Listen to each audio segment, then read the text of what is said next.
Hi, in this video, let's look at problem 3b. Now, this is very similar to the problem 3a. Now, in this case, instead of the input changing, what we do is we add a load resistance here, 1 kilo ohm. And we want to see what is the effect of the load in the output. Now, the solution I'm showing is going to be approximate solution, but it's enough, okay? And if you want, you can try out the more detailed, complicated solution, and you will see that the results don't change by much. Okay, so here's how I would approach this problem. So let's say this load resistance is not connected. Now, in that case, we know what the diode current is going to be, right? We have already calculated it. So ID is going to be equal to 7.9 milliamperes, which results in a V out equal to 2.1 volts, which results in RD equal to 9.6 ohms, right? And this ID is basically coming from this resistance. This IR is the same as ID.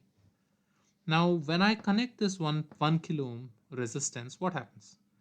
If the V output is 2.1 volts, what is the current that will flow through this I 1 kilo ohm?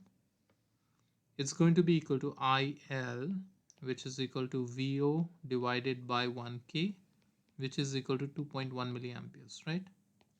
So the current that was flowing here, IR, is 7.9 milliamperes, and 2.1 milliamperes flows like this into through the 1 kilo ohms. So how much less current is flowing here? So ID basically, or let's say delta ID, is equal to minus 2.1 milliamperes, right? So what is the delta VO going to be? It's going to be delta ID, the change in the current, times the resistance of these diodes here, right? What was the diodes here? So ID times this resistance, which should give you VO. And now what we are saying is, okay, how much does it reduce? So the ID changes a little bit by 2.1 milliamperes. That times RD,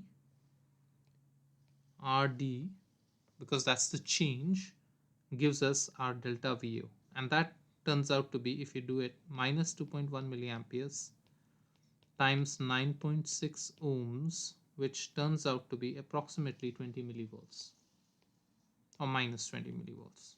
Okay, so the output voltage when you connect the load voltage changes by minus 20 millivolts.